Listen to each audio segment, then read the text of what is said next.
for those of you that are ready, we are going to be adding some text into Pixlr. I am in Pixlr E, and I've pulled up the image that I used for the last tutorial. You can see that I have added some text. So how do we add text to a picture? It's pretty simple. We click on our T here in the menu. Remember that when we are clicking, you'll get a little pop-up window, or hover over it. It will pop up and tell me what that tool does. So I'm going to click on that text. Now here is how text in Pixlr is different for those of you that have used Photoshop a little bit. When I come out here to click, it will ask me if I want to add text. I add, and it will put a box of what is called lorem ipsum text. So we just start by typing. I'm going to add a brand logo here, so I'm going to add the letters K2, which is a ski company, and now I can go highlight those. You see I have all my font tools up here, and I'm going to click on and find a better font, something that complements it. We don't want to go too crazy. For example, I wouldn't use something like this because it's just a completely different style than the fresh powder word. But I could use something maybe more simple, something like this. So now I have the font I want, and I'm going to put this up here. My next thing would be to get the font the color I want. So I'm going to make this a blue color. Now here's a cool tool. If I come out here, this is my color picker, and I can match a color that is in my picture. And I'm going to go with this bright blue over here. I'm going to darken that bright blue just a little bitty bit so it pops on the background a little bit. Now I have this, and I want to make it a little bit bigger. And fonts in Pixlr E have just a simple slider. Remember, this picture was in HD, so I'm going up to 705, which seems really, really big, and is really big, but this image is much bigger than it looks like on the screen. So I'm going to put this right up here in this corner, and because I want it to be seen, and I have it off to the side. This is something called the rule of thirds, which we will talk about later in a class. And I'm going to go ahead and make this box. Now that I know I want it this side, and make this box fit the letter just so that I can move it around, or if I wanted to rotate it. So now here we can do some other treatments. We can go over here to styles. We can add a background, but that's going to make a big block around my text, which we probably don't want. That could work in some circumstances, probably not this one. I can click the outline, and I can change that outline. I can change it to a white. And so now we have a nice white border around this. Another nice feature, which is the feature I used in the text down here at the bottom, is called the punch out feature. So it takes out the middle color that I had already chosen. So that is an option as well. And I can change the size of this border. And I'm going to thin this border down just a little bit. This is where I can space the letters. If I had more than one, I can space the lines between different lines.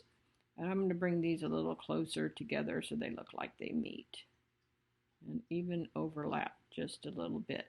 Now, you wouldn't normally overlap your letters like this, but we are making a creative piece, and so works pretty well here. And remember, I can do some further treatment. If I go over here to these three buttons, these are my layer settings, and I can use different blend modes. I can make this less transparent, so I can let a little bit of the background show through. Makes it come together with the composition that we're now creating. We're now creating a composition because we have several components on a page that tell a story, and it could be an advertisement for this product. Bring this transparency back up, and I can use these different blend modes. So this first one is called multiply. You can see that anywhere it touches another color, it is going to multiply that color. So it virtually got rid of the outline, and it also darkened this area overlapping, and it darkened the area against the blue sky somewhat.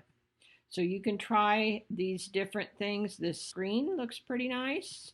Overlay looks pretty nice. I lose a little bit of that too there, almost too much. The darken, lighten. This is another nice one, but I feel like we lose a little bit too much color in the middle.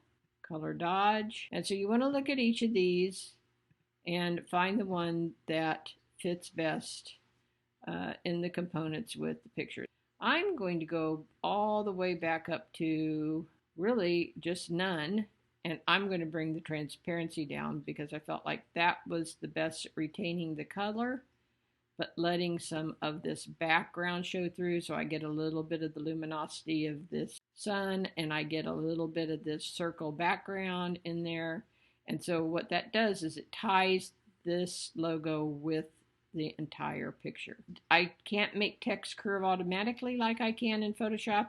I can, however, rotate it, so you can see that I rotated this one sideways with just this little pull handle at the top, and I wanted to make it look like he was kind of stepping on it, so that's why I put it in this position.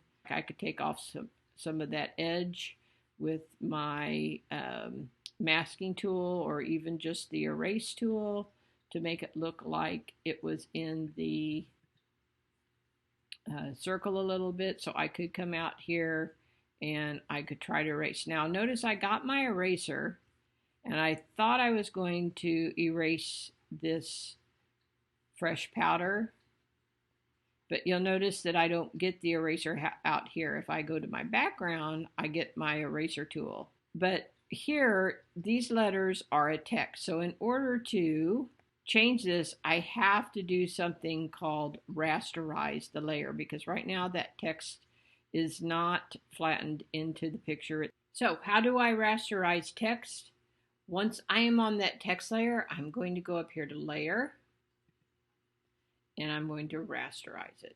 So what it's doing is turning it into pixels, and you'll notice now I get a tool that I can do some erasing. Now before I use that tool real quick, I'm going to position this where that R is kind of dripping off of, and the P is up there a little bit also into that circle, because those are the two components that I'm going to just erase a little bit of. And I'm also going to resize it. Now you'll notice now I don't have to size it at the top. I can resize it right here. And then I'm going to go back to my eraser tool, and I'm going to just erase the parts of the P so that it looks like, and I'm going to zoom in here. And then I'm going to get the top of this H. And this, you want to be very precise. And so now I've added a lot of interest to my picture. I've made my components match together. And let me zoom out just a little bit more. The zoom out key. If you go get the zoom and then you hold the shift key down, it actually does the opposite.